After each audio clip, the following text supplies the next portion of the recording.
here we go. What's going on, Guardians? My name is the Black Link, and tonight is the night of Thursday, May 16th, 2019. We've got another weekly TWAB video coming towards you, and this one's going to be about some pretty big sandbox changes, aka some pretty big sandbox nerfs, getting ready to drop with the Season of Opulence, set to start on June 4th.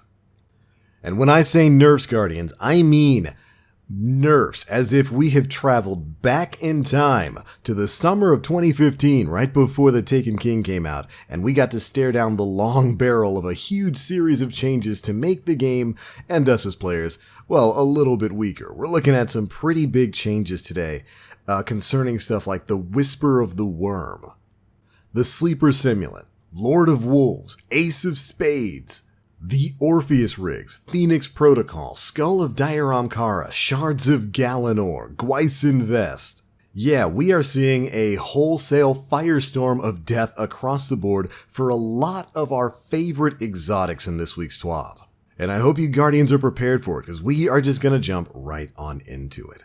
This week's TWAB focuses pretty much just on these sandbox changes, the most important thing in there. Let's go ahead and take a look at what's happening. So, these changes are set to drop alongside the Season of Opulence update on June 4th. And of course, as usual, we get a quick memo from the Destiny dev team on what exactly they'll be changing and their philosophy for doing such. And you Guardians know me by now, I'm gonna have a few things to say at the end of all this. But here we go, from the Destiny dev team. For Season of Opulence, several notable weapons are being adjusted. We want to ensure that encounters, raids, and other in-game content, for example, remain a challenge. Some of these weapons have been overwhelming that challenge. Our first choice is to buff underused weapons, but if we continue to push every weapon up higher and higher, it will be impossible to maintain challenging experiences. This is not a full list of changes, but some of the most impactful. And I hope you're ready to have the band-aids ripped right off, because they're starting with the Whisper of the Worm. Whisper of the Worm was already adjusted in Season of the Drifter, but an exotic that can generate an infinite amount of heavy ammo is still a gigantic outlier and renders many weapons irrelevant for certain encounters. While exotics are intended to be powerful and novel, bypassing the ammo economy can tend to force us to adjust enemies to compensate. This effectively results in sniper rifles as a whole being punished because of Whisper's unique ammo ability. As a result, we're removing the ammo generation ability so that we can increase the effectiveness of all other snipers that don't have an endless ammo supply. So, the change they're making to Whisper. White Nail now pulls ammo from reserves rather than creating it from thin air. And the reserve ammunition has been increased to 18 without ammo reserve perks, which I think where the ammo was beforehand, before it got nerfed the first time. Basically, they are taking away the infinite ammo tied to the Whisper of the Worm. For those of you Guardians, you veterans who've been around long enough, the Whisper of the Worm is now just essentially the Black Spindle. This is exactly the nerf they did way back in Destiny 1 that heavily curtailed usage of that exotic. And I have to say, wow, what a weird choice. I can't believe we're doing this again. I can understand the desire to not want to have Whisper completely circumventing your ammo economy. I would still argue that the problem with that is the fact that heavy ammo still seems so random in terms of its drops. Sometimes it feels like it's everywhere, and then, well, most of the other time it feels like you never have enough. But personally, I don't really understand why this nerf is coming to the Whisper of the Worm now. Me personally, I haven't even used Whisper for the past month and a half or so. I don't even really think I've used it much since the Season of the Drifter started, because there's been so many other unique and interesting exotics that have been added to the game that have been more than worth my time to use. I've been using my exotic slot on stuff like the Thorn, the Last Word, Thunderlord, the newly buffed Prospector. Shoot, we just had Outbreak Perfected come out last week, and I have been using that nonstop. And knowing what other nerfs are ahead on this TWAB, I really feel bad about Outbreak Perfected now, because if this is where we're going, that's definitely going to be seeing a nerf in the future. The other thing here is that this basically invalidates the Whisper in sort of a way. It means now the Darcy and Aluna faction rift is gonna completely outdamage Whisper of the Worm. So that fight you went to get your Whisper doesn't really mean too much now. I guess they gave us a year, almost a year, of having a full-powered Whisper before they just slid this nerf right up in there. But that's not where we're stopping. We've got plenty of other nerfs to cover in this video.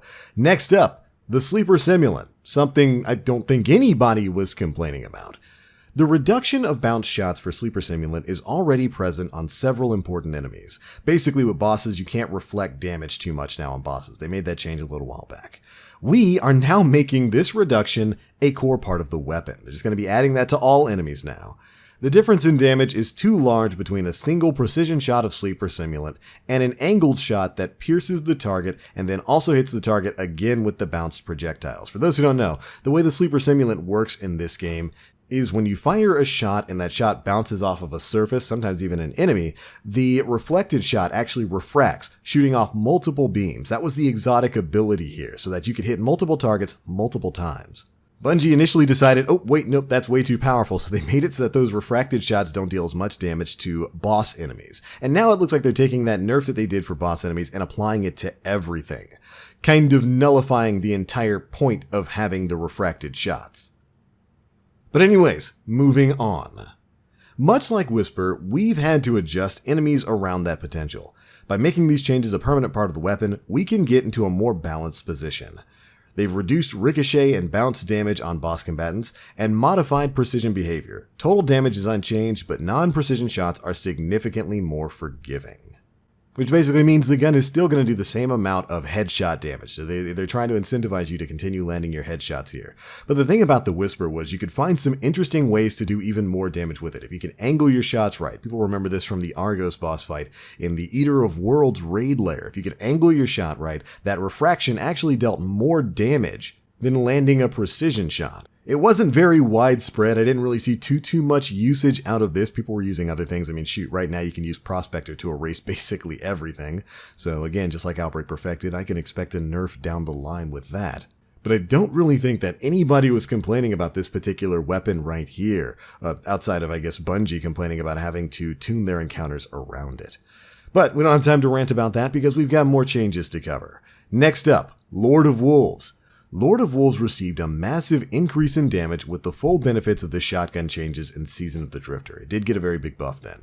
This made it a lot more popular, but we got a significant amount of feedback that released the wolves activating on every kill made it difficult to control the weapon's ammo consumption. As a result, we're allowing you to swap between the two states to control the output while also reducing its output slightly. Yeah, I like how they slide that in at the end there. That basically means a damage nerf, which is what you're seeing here. The Lord of Wolves is getting a PvE damage reduction by 20% that nobody asked for. And Release the Wolves perk has been reworked. It no longer triggers automatically on kill. This effect is now triggered by holding reload, similar to the fundamentals on Hardlight and Borealis. PvE damage and range bonuses on this effect have been removed and replaced with a universal damage bonus instead. This is an interesting change. I wasn't really aware of too many people complaining that the Release the Wolves perk activated kind of like Rampage when you get a kill. I certainly never had a problem with it. You do chew through ammo really quickly with the Lord of Wolves, so my argument there would be that the Lord of Wolves needed additional ammunition, and I always said that the catalyst for the Lord of Wolves should give it additional ammunition. We did do a little bit of data mining. The catalysts that were added in the previous update do show the Lord of Wolves is going to get an ammo buff when you fully masterwork the weapon. I would have argued that that would have been good enough. We didn't really need to change the reload here, but I guess if it gives people more options for how to use their weapon, that's probably a net gain. I know me personally, I think I would have preferred it to just stay like Rampage. You get a kill, Release the Wolves activates, you have that extra damage, those extra shots, that extra range, and all of that. But not too big of a nerf there with the perk. It's more so the 20% PvE damage reduction that's rustling my jimmies just a little bit. But moving on, the Ace of Spades. Ace of Spades is pretty hot in the Crucible, and has been since its inclusion in Destiny 2 Forsaken. I would add the caveat there that it's only really hot on PC. If you're on a console, if you're a console player, PS4, Xbox One, you're probably like, nah man, Ace is like super inconsistent, just like other hand cannons. On PC, on mouse and keyboard, where there's no bloom, Ace dominates everything. So it's interesting to see the changes they're making here. The number of perks on the weapon, combined with the semi-permanent effect of Memento Mori, gives the weapon too many advantages compared to other weapons. Now that Memento Mori ends when you stow the weapon, you'll need to make a decision on whether or not you'll keep the weapon drawn to retain the bonus. So the changes are this. Memento Mori now ends if the weapon is stowed. The PvP damage bonus of Memento Mori has also slightly been reduced to prevent 2-tapping Guardians while Vengeance, the One-Eyed Mask perk, is active. Specifically, you'll need 4 Resilience to survive this. Memento Mori is active for 6 shots again, up from 5. So the nerf there is that Memento Mori is going to be seeing a little bit of a damage reduction in PvP just to prevent that 2-tap for, medium to high resistance or resilience Guardians. And in order to balance that out, they're giving you 1 additional shot with Memento Mori. So if you stow it, if you swap away from Memento Mori, you're going to lose that bonus and have to get another kill to activate it. I think this nerf isn't too bad. It's kind of sucks, console players don't really get to see the full benefit of Ace of Spades outside of PvE. In PvE, it works just fine, but PvP, this thing is so powerful. But at least here, we're getting a nerf that's coupled with a buff. You're getting that extra shot there, so you're going to get 6 shots of the buffed up Memento Mori rather than 5.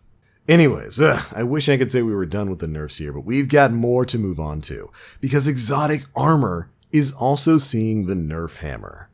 Specifically, it's exotic armor that helps you regenerate your super. We're talking stuff like the Orpheus rigs, the Phoenix Protocol, the Skull of Dairamkara, the Shards of Galanor, stuff like that.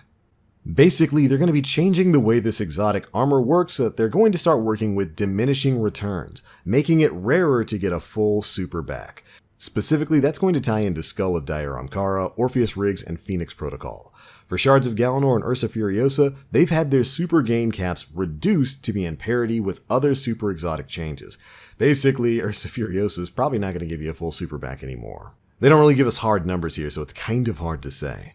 Gweiss Vest, however, is getting some hard numbers. It's having its energy reduced from 15% to 8% for killing 1 to 2 Guardians. This still scales up similar to before when killing 3 or more Guardians, and your PvE energy return is going to remain similar to before. Maybe not the same, but similar. So basically in PvP, you're going to get only 8% energy from killing 1 to 2 Guardians before, going back invisible. And of course, the way Gweiss Vest works, is you get kills in your super, you go invisible. Based on the number of kills you get a set amount of energy back. So, exotic armor and weapon nerfs all across the board. And I have to say right off the bat, Guardians, I am none too pleased with any of these changes. This does not seem like the same Bungie that made the Go Fast update that changed their entire game with Forsaken because of these types of mistakes going into Destiny 2. It's weird. It's like whoever is behind these things, they just say Destiny dev team there. It's like the dev team there just jumped back all the way to the summer of 2015 when they decided everything that made year 1 of Destiny 1 special needed to go when the Taken King came out. And then you guys know what happened there. We didn't enter an era of power creep, which is what they're afraid of here. We entered basically 3 long years of massive power dip that wound up creating year 1 of Destiny 2. A horrible year that almost killed their game. Why we're getting back to these sorts of decisions, I'm not sure. All I can say is I definitely do not agree with a lot of these changes. Like I said, with Whisper of the Worm, that's kind of, I like that we're getting more ammo back, but that's kind of invalidating a lot of the value of Whisper of the Worm. It's going to be pulling ammo from reserves now, so you might as well just get a sniper rifle that does better damage and has higher ammo reserves. So basically, grab your Masterwork Darcy, sit in a Lunafaction well or behind a rally barricade, and you're gonna outdamage Whisper 100% of the time with this change. It's just such a weird decision-making process to kind of go back to. And I can kind of empathize with their reasoning here. They say that these weapons are making it difficult to design more challenging encounters without designing those encounters around these weapons. When I hear that, I just kind of look at things like the 0 Hour mission, which just dropped. It's pretty much some of the hardest content in the game now. Got some of the hardest hitting enemies. And I don't recall using Whisper once during that mission. I usually run into it with like Lord of Wolves or the Outbreak Perfected. And I kind of swap back and forth between different exotics as I make my way through. Arbalest is fantastic in the 0 Hour mission. It's good, difficult content that isn't completely trivialized by any one exotic, really. Well, except maybe Arbalest. Arbalest destroys shields in that, but that's the perk. That's the benefit to using Arbalest. And when it comes to Whisper right now, like I said earlier in the video, I haven't used Whisper in like a month and a half. I haven't even thought of using it because there's other exotics that provide unique ways to play that get me off of that gun.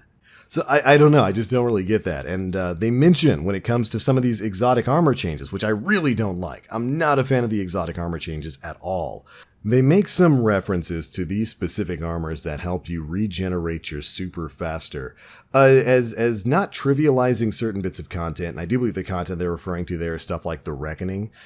They talk about how their development process has had to design encounters around these exotic abilities from these weapons and these specific pieces of armor. So they're going to be nerfing these weapons and these armor so that they don't have to design things around it. But they're not going to change the encounters that they've already designed around Whisper and Orpheus Rigs and Phoenix Protocol to match the changes that they're making, the nerfs that they're bringing to these things. It's just, this really just all strikes me as weird. And it's like I said, it's like we've stepped back into 2015 and Bungie has just forgotten all of the lessons they've learned over the past 4 years of developing this franchise. You know what? Here's the final thing I'll say on this. I'll make a full rant video talking about all this other stuff later.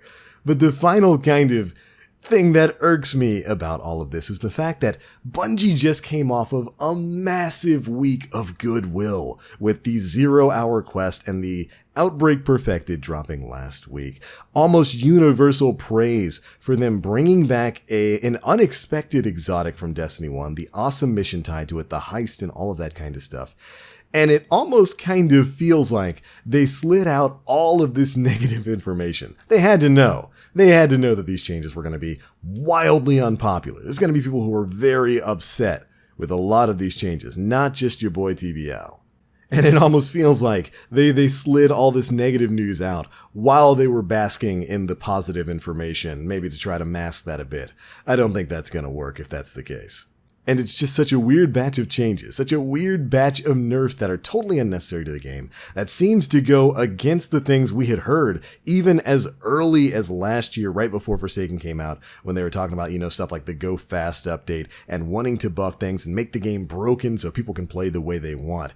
It kind of makes me think, this ain't real. This ain't real. This is a joke, ain't it? This whole TWAB is a joke. Like these changes, these nerfs, all of these nerfs to specifically all of these fan favorite exotics has got to be some kind of joke, right? It has to be. I almost have to feel like this is some kind of elaborate debating prank that Bungie's playing on all of us. Because I really just can't see the logic behind this, especially with this timing right before you have another season getting ready to drop. It just doesn't make sense to me.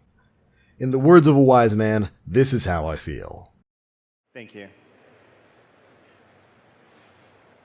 Hey, just was wondering, is this an out-of-season April Fool's joke? No, it's a... And with that being said, Guardians, there you go. That is your TWAB wrap-up video for some of the changes coming to the sandbox, the exotic sandbox, when the season of Opulence goes live on June 4th.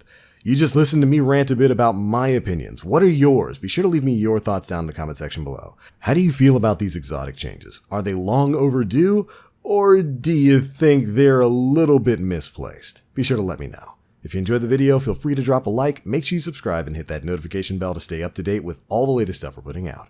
But alright, Guardians, that is going to be it for this one. Thank you all so much for watching. And as always, I am the Black Link. You Guardians stay frosty. And I'm really waiting for a community manager from Bungie to tweet, "Gotcha!"